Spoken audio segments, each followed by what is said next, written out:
warar dheeraad ah ayaa ka soo baxaya qarax xoogan iyo weer lagu qaaday hoteelka Afrika oo ku yaala agagaarka isgooska kiiloomitir 4 ee magaalada Muqdisho gaar ahaan wadada aada garoonka diyaaradaha ee Aadan Cadde. weerarka ayaa ku bilowday gaari walxaha qaraxa laga soo buuxiyay oo lagu dhuftay albaabka hore ee hoteelka, waxaana kadib xigtay 2 qarax oo kale iyo rasaas xoogan. waxaa kadib gudaha hoteelka galay kooxo hubeysan, waxaana wili socda dagaal u dhaxeeya ciidamada ilaalada hoteelka iyo kuwa ka tirsan dawladda federaalka Soomaaliya ee joogay bar ku dhow hoteelka.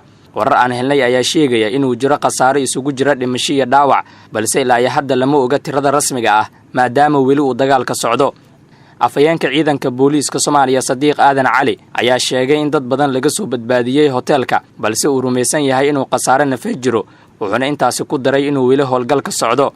galabta abaar 11 ayay argagixisadu weerartay hoteelka Afrika oo ku yaala agagaarka kiiloomitir 4 wadada aada garoonka diyaaradaha Aadan Cadde. ciidanka booliiska oo si degdeg ah goobta ku gaaray ayaa gudaha u galay hoteelka si dadka looga badbaadiyo. waxaa laga badbaadiyay inta badan dadkii ku jiray iyaga oo badqaba, welina howlgalka wuu socdaa ayuu yiri afayeenka. dadka laga soo badbaadiyay hoteelka oo ay ku jiraan saraakiil ciidan waxaa ka mid ah General Indha Cadde, Laba Afle iyo Xuseen Guley oo ah milkiilaha hoteelka. waxay sidoo kale ciidamadu ay ka soo badbaadiyeen hoteelka odayaal la sheegay inuu shir uga socday goobta.